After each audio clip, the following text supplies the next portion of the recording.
Hello everyone, welcome to my channel. आज की इस वीडियो में हम बात करेंगे क्लास 11 साइकोलॉजी के चैप्टर थिंकिंग के बारे में। ये इस चैप्टर का पार्ट सेकंड है। अगर आपने पार्ट फर्स्ट नहीं देखा है तो उसका लिंक आपको डिस्क्रिप्शन में मिल जाएगा। ये वीडियो आपको अच्छी लगे तो इसको लाइक करना, शेयर करना और चैनल को सब्सक्राइब करना मत भूलना। अभी के लिए वीडियो को शुरू करते हैं। शुरुआत करते हैं रीजनिंग से। तो इसमें सिंपली ये कहा जाता है कि आप इन्वायरमेंट जो कि चलता रहता है, जो कि रुकता नहीं है, जो कि काफ़ी ज़्यादा चेंजेस लिए हुए होता है, यहाँ पर ये पर्सन मूवमेंट को डिनोट कर रहा है, रिप्रेजेंट कर रहा है। यानी इन्वायरमेंट जो कि इतने सारे चेंजेस दिखा रहा होगा वो कुछ ना कुछ इन्फॉर्मेशन भी प्रोवाइड करेगा, और ऐसे में उस इन्फॉर्मेशन को प्रोसेस करने के बाद जब आप कंक्लूजन तक पहुंचोगे तो ये पूरा प्रोसेस इसीलिए हो रहा होगा क्योंकि आप इस इन्वायरमेंट के नेचर को समझना चाहते हो, ताकि आप अपने बिहेवियर को इसके अकॉर्डिंगली अडेप्ट कर सको। तो ऐसे में जो रीजनिंग हम करते हैं, यानी किसी भी चीज़ के पीछे का क्या कारण हो सकता है, क्या क्या फैक्टर्स वहाँ पर वर्क कर रहे हो सकते हैं, क्या कंक्लूजन्स हम वहाँ पर निकाल सकते हैं, इस चीज़ को जब हम जानते हैं तो वो रीजनिंग कहलाती है। रीजनिंग हो सकती है दो तरीके की। पहली कहलाती है डिडक्टिव रीजनिंग, जहाँ पर आप जनरल प्रिंसिपल यानी अजम्पशन से जाते हो स्पेसिफिक कंक्लूजन की तरफ। तो एक जो शुरुआत आप देखोगे वो होगी जनरल एजम्पशन से। आपने पहले से ही दिमाग में कुछ एजम्पशन ले रखा है जिसे आप मानते हो कि वो ट्रू है, और उसके बेसिस पर आप कंक्लूजन तक पहुंच रहे हो। तो यहाँ पर ये वाली चीज़ आपको ध्यान में रखनी है कि शुरुआत होती है एक जनरल एजम्पशन से। ये आप इसीलिए कर रहे होते हो क्योंकि जो भी इन्फॉर्मेशन आपको इन्वायरमेंट से मिल रही है आप उसे कुछ मीनिंग देना चाहते हो, उसके पीछे के रीज़न को जानना चाहते हो। तो ऐसे में आप ये सोचते हो कि आमतौर पर ऐसा होता आया है तो अभी भी ऐसा हो रहा है। तो यानी जो जनरल एजम्पशन मैं लेकर चल रहा हूँ उसके बेसिस पर मैं ये बोल सकता हूँ कि इस पर्टिकुलर सिचुएशन में ऐसा क्यों हो रहा है। ठीक है। जनरल से स्पेसिफिक की तरफ यहाँ आप मूव करते हो। इंडक्टिव रीजनिंग की अगर हम बात करें तो यहाँ पर क्या हो जाता है, यहाँ पर थोड़ा सा चेंज आ जाता है। यहाँ पर आप स्पेसिफिक ऑब्जर्वेशन करते हो सबसे पहले। तो यहाँ पर आप चीज़ों को होते हुए देखोगे, काफ़ी ध्यान से उसको देखोगे, ऑब्जर्व करोगे, पैटर्न्स देखोगे, एविडेंस ढूंढोगे, और उसके बेसिस पर जो इन्फॉर्मेशन आपको एक्वायर हुई है उसको यूज़ करते हुए एक कंक्लूजन बनाओगे। ठीक है। ये ऑब्जर्वेशंस या फिर एविडेंस के बेसिस पर आने वाला कंक्लूजन होगा, ना कि जनरल एजम्पशंस के बेसिस पर जो कि आप पहले डिडक्टिव रीजनिंग में लेकर चल रहे थे। दोनों ही तरीके की रीजनिंग को जानते हैं आप थोड़ी और गहराई से। डिडक्टिव रीजनिंग के केस में क्या हो रहा था, जनरल एजम्पशन था और आप कंक्लूजन बना रहे थे इसको देखते हुए। ठीक है। कोई एविडेंस आपने गैदर नहीं किया, ये एविडेंस बेस्ड नहीं था जैसे कि इंडक्टिव में हो रहा था, बल्कि आपने एक पहले से सोच रखा था अजम्पशन और उसके बेसिस पर आपने कंक्लूजन बनाया। तो ऐसे में अगर अजम्पशंस जो हैं वो ठीक हैं तो कंक्लूजन भी ठीक ही निकलता है। तो ऐसे में यहाँ पर कोई डिस्टिंक्शन आपको देखने को नहीं मिलेगा, ये एक ही कलर का है। तो यानी यहाँ पर अगर आप इमेजिन करो अजम्पशन लिखा हुआ और यहाँ पर कंक्लूजन, तो अगर अजम्पशन ट्रू है तो कंक्लूजन भी ट्रू होगा। जबकि इंडक्टिव के केस में क्या होता है कि अगर आपकी स्पेसिफिक ऑब्जर्वेशंस या एविडेंस जो आपने कलेक्ट किए हैं वो आपको कुछ और बता रहे हैं, आप किसी अजम्पशन के साथ नहीं जा रहे, आप उन एविडेंसेस पर बिलीव कर रहे हो, तो वहाँ अगर वो फॉल्स हुए तो ऐसे में आपका कंक्लूजन भी इन्फ्लुएंस हो जाएगा। तो यहाँ पर आपको वो इन्फॉर्मेशन मिल सकती है जो कि कंट्रास्टिंग हो, जो हमेशा ट्रू ना हो। आपको यहाँ पर अगर फॉल्स एविडेंस मिला है तो आपका कंक्लूजन भी फॉल्स हो जाएगा। जबकि यहाँ पर अगर प्रिंसिपल या अजम्पशन ट्रू है तो कंक्लूजन भी ट्रू आएगा। तो ये फैक्ट बेस्ड एक तरीके से हो जाएगी और ये एक्सपीरियंस पर ज़्यादा फोकस करेगी। अब लेते हैं एक छोटा सा एग्जाम्पल। डिडक्टिव रीजनिंग में मान लो आपने ये अजम्पशन लेकर शुरुआत की कि सारी गाड़ियों के पहिए होते हैं। ओके, मान लिया सारी गाड़ियों के पहिए होते हैं। अब डस्टर भी एक गाड़ी है और मैं मान रहा था कि सारी गाड़ियों के पहिए होते हैं, तो डस्टर और गाड़ी, ठीक है। यानी डस्टर के भी पहिए होंगे। ये वाला कंक्लूजन जब आपने निकाला तो ये इस अजम्पशन पे बेस्ड था कि सारी गाड़ियों के पहिए होते हैं। यहाँ पर इस केस में ये वैलिड था और ट्रू था, तो ऐसे में जो कंक्लूजन निकला वो सही निकला। जबकि अगर हम इंडक्टिव रीजनिंग की बात करें, जहाँ पर थोड़ा सा चेंज आपको इस पैटर्न में दिख जाएगा कि कैसे वो कलरफुल है, जबकि डिडक्टिव रीजनिंग में जो रिप्रेजेंटेशन है वो सेम कलर की है। इंडक्टिव रीजनिंग में एग्जाम्पल हम ले सकते हैं डॉल्फिन का। कैसे? मान लो आपने सुना हुआ है या आपकी ऑब्जर्वेशन ये कहती है कि डॉल्फिन्स जो है मोस्टली वो ग्रे कलर की होती हैं, ठीक है। आपने मल्टीपल बार देखा मीडिया के थ्रू या फिर आपका पर्सनल एक्सपीरियंस भी रहा कि डॉल्फिन्स तो भाई ग्रे कलर की ही होती हैं। तो ऐसे में आपने कंक्लूजन निकाल दिया कि डॉल्फिन्स जो हैं वो ग्रे कलर में पाई जाती हैं। लेकिन मान लो एक सिचुएशन ऐसी आई कि आपके फ्रेंड ने आपको बताया कि वो पिंक कलर की डॉल्फिन भी होती है। आपकी जो ऑब्जर्वेशन थी, जो आपने पैटर्न्स बनाए थे अपने दिमाग में, वो सही कंक्लूजन तक नहीं पहुंच पाए। तो इंडक्टिव रीजनिंग का एक और एग्जाम्पल अच्छा सा ये हो सकता है कि आपने अपने आसपास देखा और ऑब्जर्व किया कि आपकी गली के जो 3 कुत्ते हैं वो बड़े ही फ्रेंडली हैं।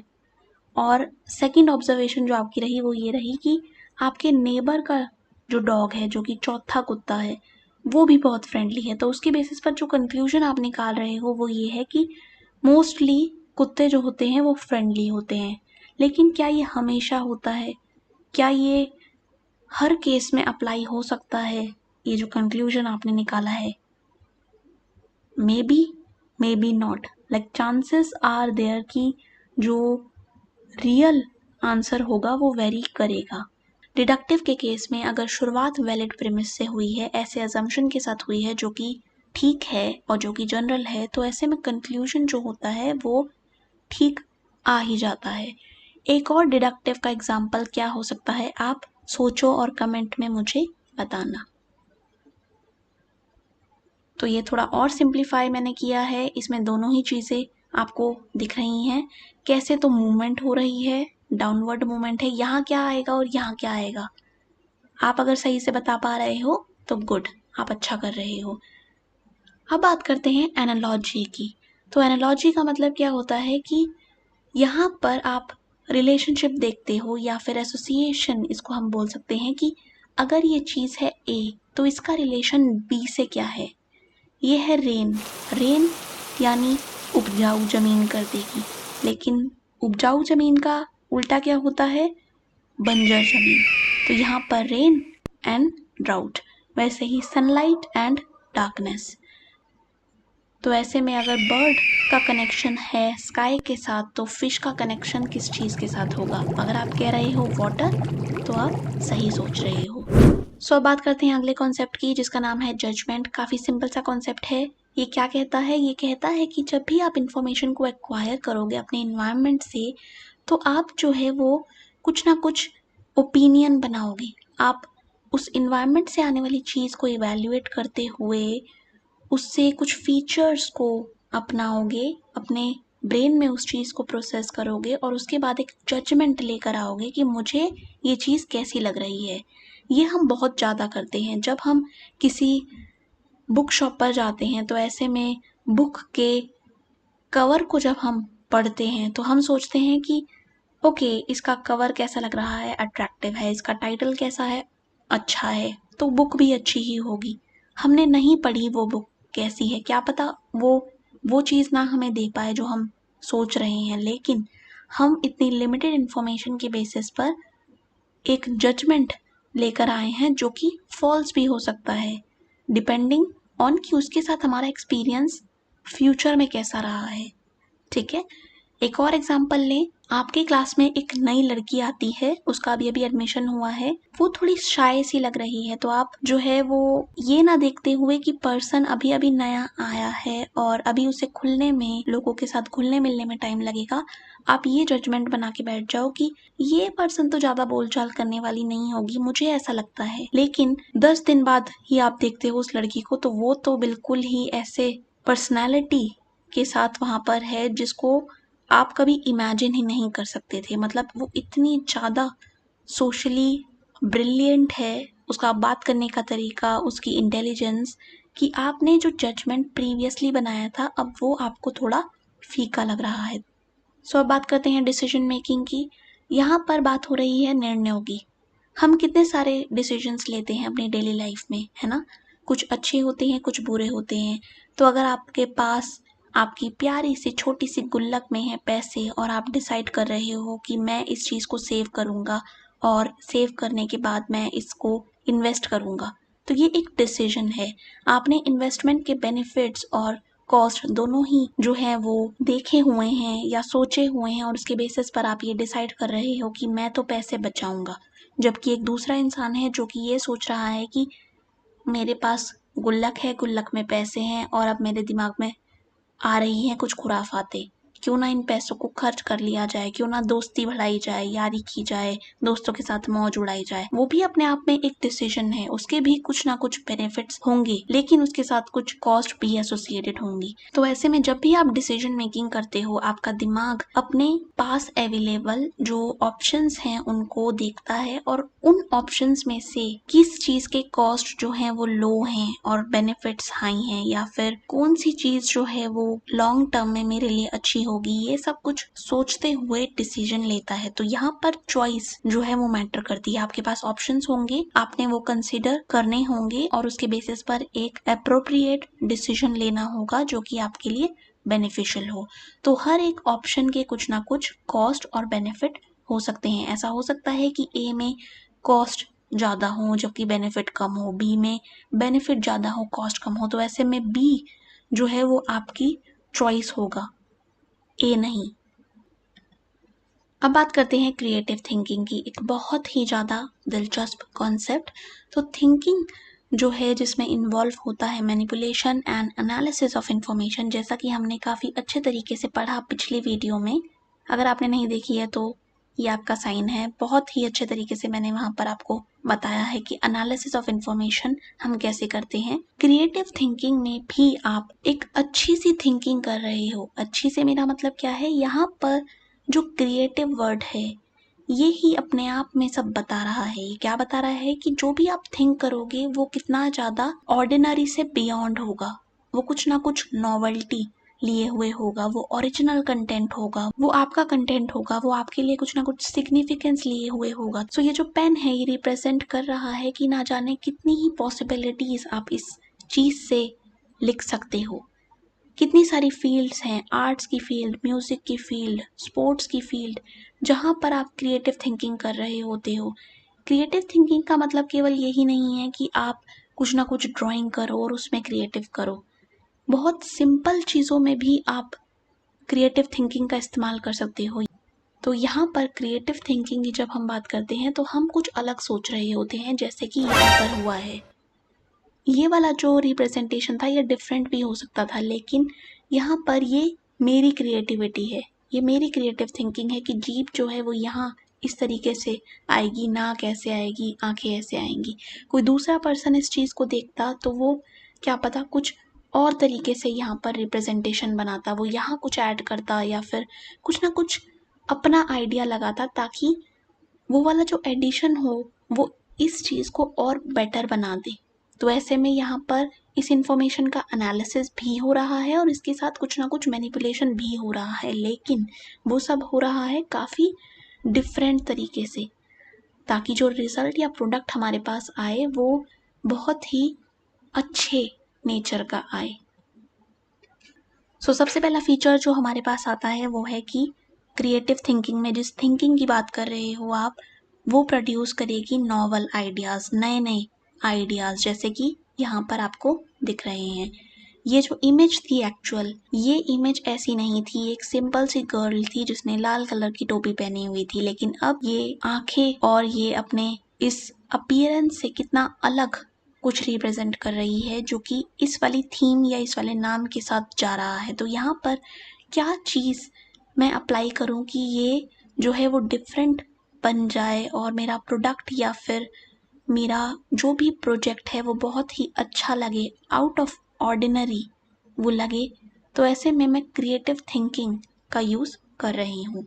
दूसरा फीचर है कि ओरिजिनल कंटेंट होना चाहिए। अब ये दोनों ही चीज़ें मेरा ओरिजिनल कंटेंट है, ये एडवर्टाइजमेंट डिज़ाइनिंग है जो मुझे अच्छी लगती है करनी। तो ऐसे में हर एक इमेज को बनाने में काफ़ी टाइम भी लगता है और काफ़ी न्यू न्यू आइडियाज़ भी आ रहे होते हैं कि इस चीज़ को ऐसे ना रख के ऐसे रख सकते हैं।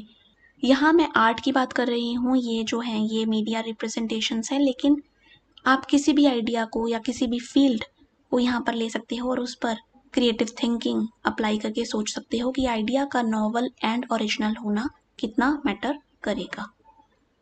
बात करें कॉन्टेक्स्ट की, तो यहाँ पर जिस सिचुएशन में आप वो थिंकिंग कर रहे हो, उस सिचुएशन की डिमांड क्या है, क्या चीज़ आपसे मांगी जा रही है और आप सप्लाई क्या कर रहे हो। तो ऐसे में अगर मैं ऐसे आइडियाज़ लेकर जा रही हूँ जो कि इस डिमांड के अकॉर्डिंग नहीं है, कंपैटिबल नहीं है, कॉन्टेक्स्ट जो है वो नहीं ध्यान में रखा गया, तो वहाँ पर मेरी जो क्रिएटिव थिंकिंग होगी वो उतनी क्रिएटिव नहीं रह जाएगी, वो आउट ऑफ कॉन्टेक्स्ट चली जाएगी और वो इग्नोर होती दिखाई देगी।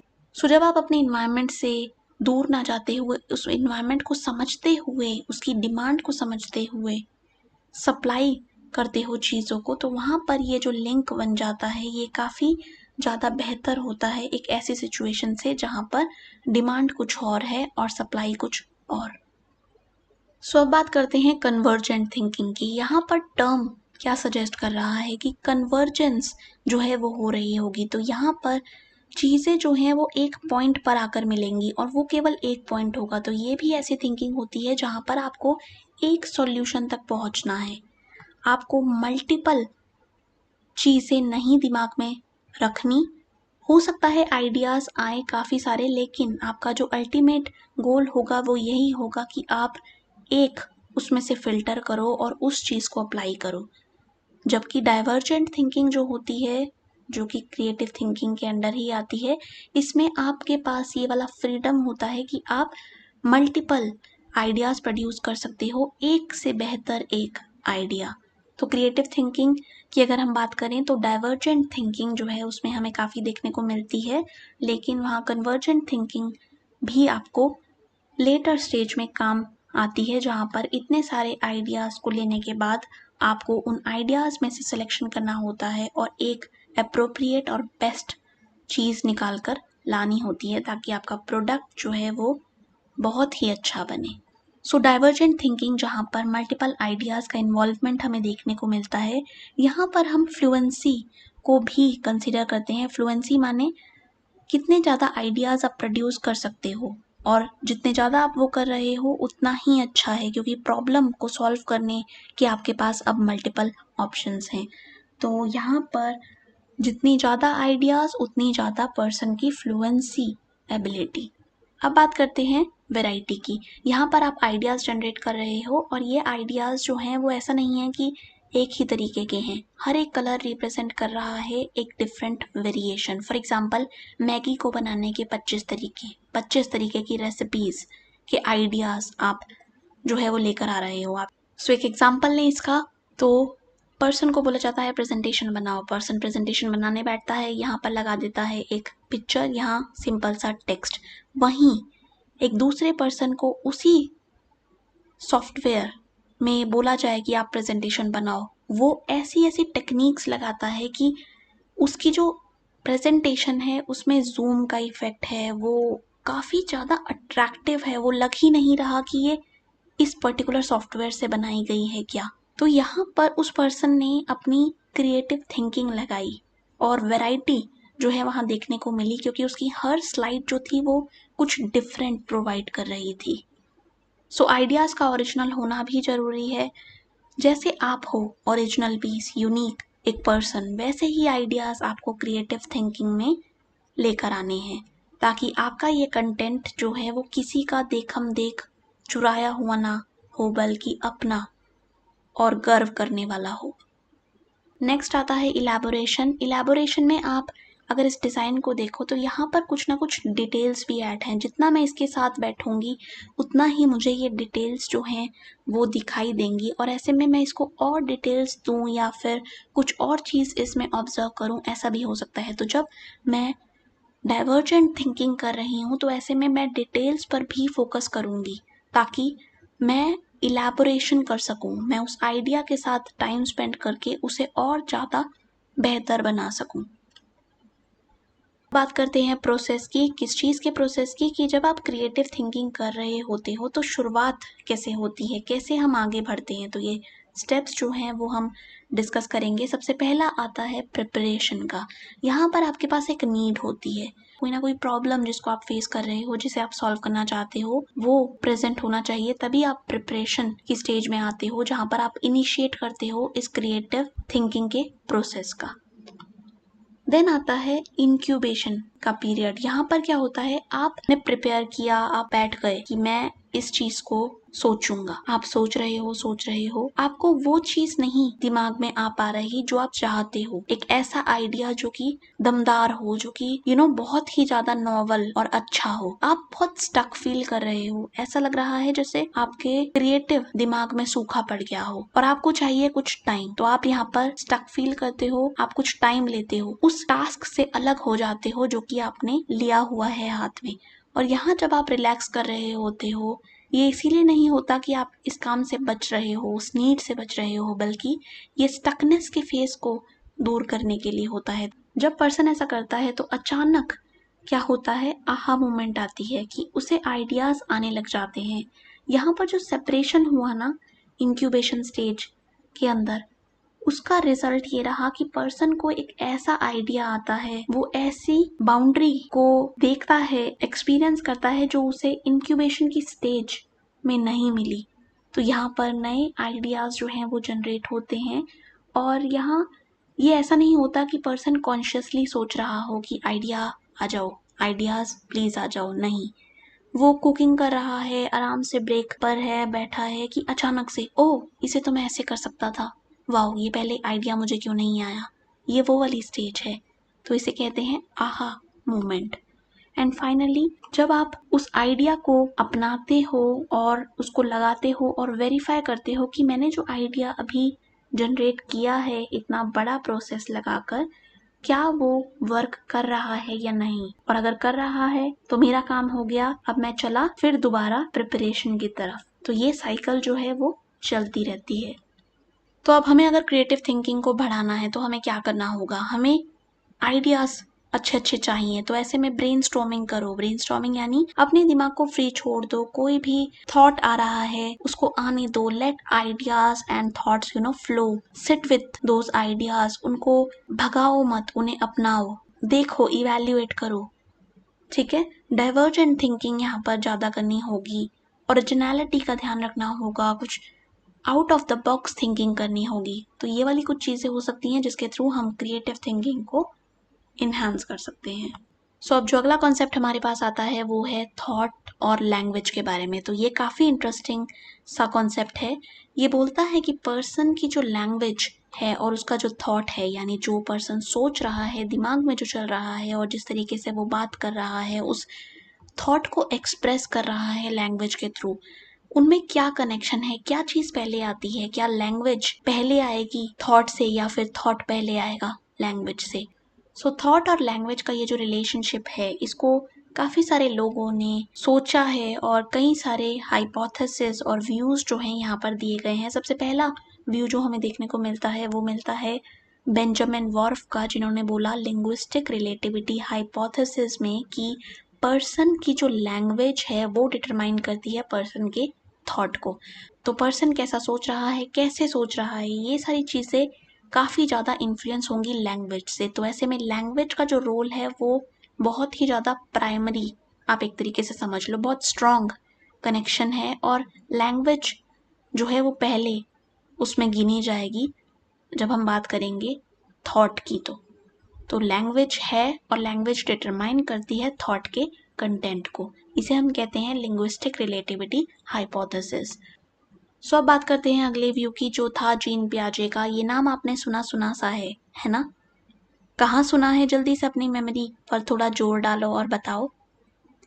ये हमने सुना है ह्यूमन डेवलपमेंट चैप्टर में। मेरी मेमोरी तो ये कह रही है। सो मेरी मेमोरी और क्या कह रही है, वो कह रही है कि जीन पियाजे का नाम तो हम बहुत बार सुनते हैं साइकोलॉजी के लिटरेचर में, और कितने ही फेमस जो पर्सन हुए हैं उनमें इनका नाम आता है।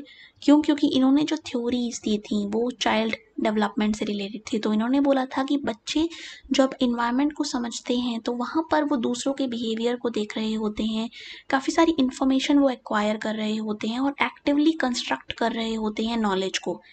तो ऐसे में ऐसा नहीं होगा कि बच्चे के पास इन्फॉर्मेशन आएगी और वो पैसिवली उसका जो है वो ऑब्जर्वर बन जाएगा और सब कुछ एक्वायर कर लेगा। वो क्या करेगा? वो उस इन्फॉर्मेशन के साथ टाइम स्पेंड करेगा, उसको मॉडिफाई करेगा, उसके साथ खेलेगा, उसको एक्टिवली कंस्ट्रक्ट करेगा। तो जब वो ऐसा कर रहा होगा तो वो काफ़ी सारी चीज़ें सीखेगा। तो एक बिहेवियर जो बच्चे करते हैं वो है इमिटेशन का। ऑब्जर्वेशन लर्निंग याद आई आपको? तो जब हम दूसरों का बिहेवियर देखते हैं और उस चीज़ को कॉपी करते हैं, तो वहाँ पर उन्होंने बोला कि जब आप ऐसा करते हो ना तो आपकी थिंकिंग इन्वॉल्व होती है, लैंग्वेज चाहे ना हो। तो थॉट पहले आता है, लैंग्वेज बाद में। ये चीज़ जो थी ये उनका थॉट रहा। तो अब दोनों ही चीज़ें सेपरेट हैं। ये चीज़ बोली लेव वाइगॉट्स्की ने। उन्होंने बोला कि थॉट और लैंग्वेज दोनों ही सेपरेट रहते हैं और मर्ज करते हैं। तो ये सेपरेट रहते हैं until the age of 2 and then merge हो जाते हैं। तो ये वाली चीज़ जो है ये थोड़ी डिफरेंट थी पियाजे के व्यू से एंड बेंजामिन के व्यू से, जो कि बोल रहे थे पहले क्या आता है और बाद में क्या। लेव वाइगॉट्स्की जो कि रशियन साइकोलॉजिस्ट थे, इन्होंने सेपरेशन के बारे में बात की। सो लेव वाइगॉट्स्की ने बोला कि 2 साल की उम्र से पहले पहले ना थॉट जो है वो काफ़ी प्री वर्बल रहता है, यानी पर्सन जो है वो उस चीज़ को एक्शन से दिखा सकता है। यहाँ मैं बात कर रही हूँ चाइल्ड की। तो यहाँ पर वो एक्शन के थ्रू अपनी थिंकिंग को दिखाएगा, जबकि जैसे जैसे वो बड़ा होगा तो वहाँ पर वो लैंग्वेज के थ्रू एक्सप्रेस कर पाएगा। तो ये वाला जो मर्ज होने वाला एक सीन रहेगा ये लेटर होगा। सो बात कर रहे हैं हम लैंग्वेज की, और हमें पता है लैंग्वेज क्या होती है क्योंकि हम अभी यही पढ़ रहे थे कि लैंग्वेज का और थॉट का डिफरेंस क्या होता है। लेकिन साइकोलॉजी में जब लैंग्वेज को आप डिफाइन करोगे तो आप बोलोगे कि लैंग्वेज तो एक सिस्टम है, एक ऐसा सिस्टम जिसमें हमारे पास होते हैं कुछ सिंबल्स और कुछ रूल्स। तो यहाँ पर ये वाले जो वर्ड्स लिखे हुए हैं, door, bark, plate, box, house, table, ये अपने आप में सिंबल्स हैं। DOOR, डोर बनेगा। डोर एक दरवाजे को कहते हैं, ऐसा दरवाजा जो बंद हो सकता है, खुल सकता है। तो यहाँ पर जब ये चीज़ आप रिप्रेजेंट कर रहे हो, ये मीनिंग आप असाइन कर रहे हो, तो वो आपने खुद इस वर्ड के साथ एसोसिएट की है। इसका कुछ अपना मीनिंग नहीं होता अगर वो एसोसिएशन इसके साथ नहीं की गई होती तो यहाँ पर ये सारे जो हैं वो सिंबल्स हैं जो कि कंबाइन हुए हुए हैं और कुछ ना कुछ मीनिंग आपको दे रहे हैं। और ये ऐसे सिंबल्स भी हैं जहाँ पर अगर आप इनको एक सेंटेंस की फॉर्म में लिखो तो वहाँ पर रूल्स को आपको ध्यान में रखना पड़ेगा। आप ऐसा नहीं है कि कुछ भी ग्रामर लगा दो और फनी सी स्टेटमेंट बना दो जिसका कोई मतलब ना बने। तो यहाँ पर जब आप मीनिंग देते हो चीज़ों को और उस मीनिंग के साथ साथ आप रूल्स भी लगाते हो, तो ये सब कुछ आप कर रहे हो ताकि आप वो एक्सप्रेस कर सको जो आप करना चाहते हो। तो लैंग्वेज का जो फंक्शन है ना कि एक ऐसी चीज़ को आसान बना दे जो कि आपके सर्वाइवल में हेल्प करे, तो वो लैंग्वेज कर रही होती है। अगर वहाँ पर कुछ प्रॉब्लम्स आए तो पर्सन इनकरेक्ट से सेंटेंसेस बना रहा है, सामने वाला समझ नहीं पा रहा, तो ऐसे में सोशल बॉन्ड्स भी जो हैं पर्सन के वो भी इन्फ्लुएंस हो जाते हैं अगर लैंग्वेज में इश्यूज देखने को मिले तो ऐसे में जब हम कम्युनिकेट कर रहे होते हैं वो बिना मीनिंग के नहीं होता, वो चीज़ों को, एक्सपीरियंसेस को मीनिंग देने के लिए भी होता है। तो अब बात करें सुमित की और रिंकी की। तो यहाँ पर ये जो वर्ड्स बोल रहे हैं ये कौन सी लैंग्वेज में है, आप इस चीज़ को आइडेंटिफाई कर पा रहे हो, है ना? तो यहाँ बस एक लैंग्वेज की बात हो रही है, इनको इंग्लिश लैंग्वेज की जानकारी है। सो सुमित और रिंकी दोनों को ही जब दूसरी सेटिंग में इमेजिन किया जाता है तो वहाँ पर सुमित जो है वो 2 लैंग्वेजेस को जानता है। तो ऐसे में बायलिंगुअलिज्म हमें देखने को मिलेगा, मतलब 2 लैंग्वेजेस की जानकारी इस पर्सन को है, जबकि रिंकी के केस में 3 लैंग्वेजेस हैं तो मल्टीलिंगुअलिज्म ये कहलाएगा क्योंकि यहाँ पर 2 से ज़्यादा लैंग्वेजेस की बात हो रही है। अब बात करते हैं डेवलपमेंट ऑफ लैंग्वेज की। तो यहाँ पर एक बच्चा है जो कि बहुत ही छोटा है, न्यूबॉर्न है, तो ये अपने आप को एक्सप्रेस करने के लिए यूज़ करेगा क्राइंग का। अब ये ऐसी क्राइंग भी हो सकती है जो कि अनडिफरेंशिएटेड हो, मतलब आप भिन्नता नहीं देख सकते कि क्यों की जा रही है क्राइंग, किस तरीके की क्राइंग है। जबकि जैसे जैसे ये थोड़ा बड़ा होता जाएगा वो वाली जो वैरायटी है वो यहाँ पर आपको देखने को मिलेगी। सो क्राइंग के बाद आता है कूइंग बिहेवियर। तो यहाँ पर बच्चे जो है वो कू कू कू कू कर रहे होते हैं, ऐसी आवाज़ें निकालते हैं। 3 मंथ के अराउंड ये होता है और यहाँ पर ऐसी आवाज़ें हमें देखने को मिलती हैं जिनका अपने आप में कोई एज सच मीनिंग नहीं होता। बैबलिंग की स्टेज जो कि आती है जब बच्चे होते हैं अराउंड 6 मंथ ऑफ एज। तो यहाँ पर ये जो बैबलिंग है, यहाँ पर रिपीटिशन आपको देखने को मिलेगी। एक ही वॉवल को या कॉन्सोनेंट को बच्चा जो है वो दोहराएगा, दादा, बाबा, मामा, ठीक है। सो ये कहलाएगी बैबलिंग। ये थोड़ी इलेबोरेट हो जाएगी जब पर्सन जो है वो थोड़ा सा और बड़ा होगा, यानी पहुंचेगा 9 मंथ तक। सो जब बच्चा 9 मंथ्स के अराउंड का होगा तो वहाँ पर वो रिपीटिशन जो होगा वो थोड़ा और इलेबोरेट हो जाएगा और इसे हम कहेंगे इको ले लिया। सो जैसे जैसे बच्चा थोड़ा सा और बड़ा होता है, पहुंचता है अपने पहले से सुंदर से जन्मदिन के पास, तो वहाँ पर वो 1 वर्ड जो है वो यूज़ कर सकता है। बच्चे जब 1 वर्ड की स्टेज से जाते हैं बाहर और थोड़े से बड़े होकर हॉलो फ्रेजेस यूज़ करने लग जाते हैं, तो यहाँ पर वो फ्रेजेस को कंबाइन कर रहे होते हैं, वर्ड्स को कंबाइन कर रहे होते हैं, ठीक है। देन आती है 2 वर्ड्स की स्टेज। यहाँ पर 2 वर्ड्स का इस्तेमाल करके अपनी नीड्स को फुलफिल कराया जाता है, एक्सप्रेस किया जाता है अपने आप को। And finally we have telegraphic speech. यहाँ पर वर्ब्स जो हैं वो पर्सन यूज़ कर सकता है, नाउन्स का उसको अच्छा यूज़ आने लग जाता है। जैसे जैसे एज बढ़ती जाएगी वैसे वैसे लैंग्वेज में क्या रूल्स जो हैं वो लगाए जाते हैं, किस तरीके से बात की जाती है, बात को कैसे रखा जाता है, पोलाइट होना है, रूड होना है, हम्बल तरीके से करना है, कैसे बात को व्यक्त करना है कि सामने वाले पर एक अच्छा प्रभाव पड़े, वो चीज़ आप आइडेंटिफाई करने लग जाते हैं और उसके अकॉर्डिंग मॉडिफिकेशन भी यहाँ पर देखने को मिलती है। तो ये वाली स्टेज जो है यहाँ पर वोकैबुलरी भी एक्सपैंड हो चुकी है, वो बढ़ चुकी है। उसके अलावा पर्सन को पता है कि किस सेटिंग के अकॉर्डिंग मुझे कैसे रिएक्ट करना है, मुझे कौन से वर्ड्स नहीं बोलने या कौन से वर्ड्स जो है मैं यूज़ कर सकता हूँ। प्लीज़, कुड यू, इस तरीके की वोकैबुलरी जो है वो आपको देखने को मिल सकती है।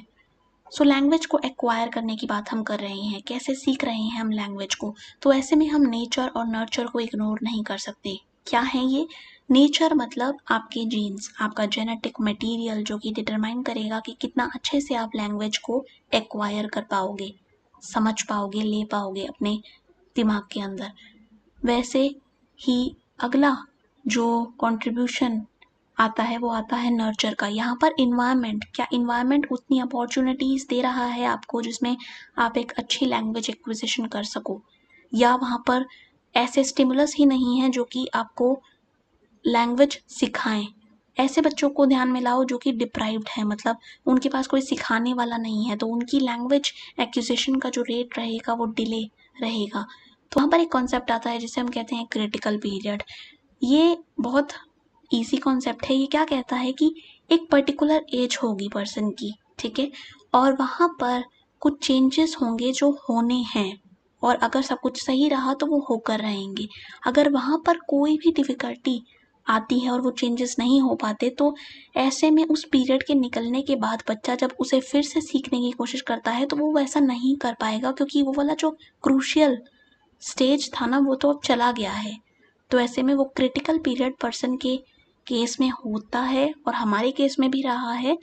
और वो चीज़ जो है अगर सही रहे तो अच्छी ग्रोथ आपको देखने को मिलती है लैंग्वेज में।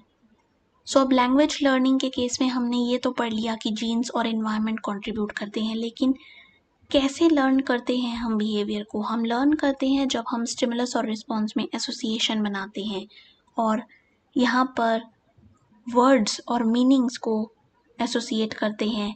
वर्ड्स को जब हम यूज़ कर रहे हैं तो सामने वाला कैसे रिस्पॉन्ड कर रहा है, उसके अकॉर्डिंग उस वर्ड की फ्रीक्वेंसी को हम वेरी कर सकते हैं। तो ये सारी चीज़ें हम कर रहे होते हैं क्योंकि हम ध्यान में रख रहे होते हैं स्टिमुलस और रिस्पॉन्स के एसोसिएशन को।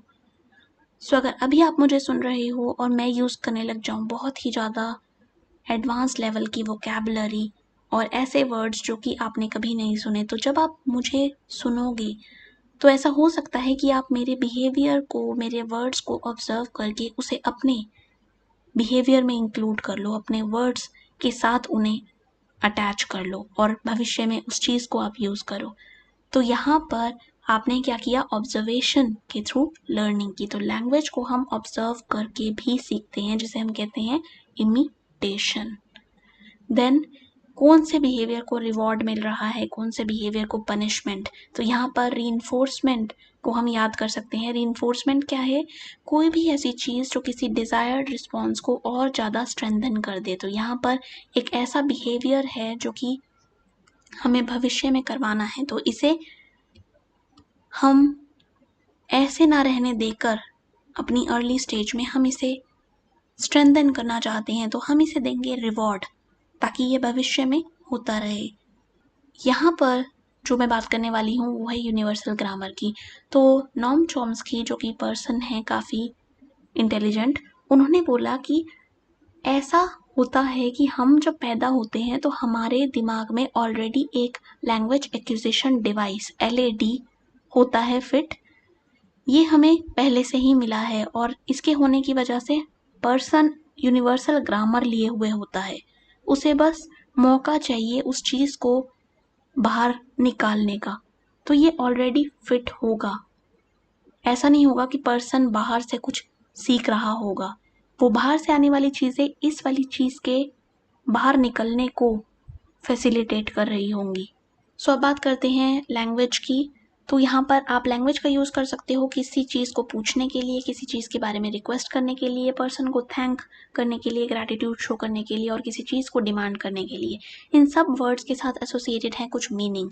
जब आप रिक्वेस्ट को सुनते हो तो आपके दिमाग में आ सकते हैं वर्ड्स लाइक प्लीज़ या कुड यू, जबकि आप जब डिमांड कर रहे हो तो यहाँ पर थोड़ा स्टाइल आपका चेंज होगा, थोड़ा सा अथॉरिटी आप दिखाओगे। थैंक करने में आप कुछ अलग सा पैटर्न रखोगे अपने वर्ड्स का। तो वर्ड्स की चॉइस और जो सिचुएशन है उसके अकॉर्डिंग आप लैंग्वेज को यूज़ करते हो। थैंक यू सो मच यहाँ पर अपना वैल्यूएबल टाइम देने के लिए। अगर आपको ये वीडियो अच्छी लगी तो इसको लाइक, चैनल को सब्सक्राइब और वीडियो को अपने फ्रेंड्स के साथ शेयर करना। अगला जो आपका चैप्टर है मोटिवेशन का वो भी काफ़ी इंटरेस्टिंग होगा, तो स्टे ट्यून्ड। बाय।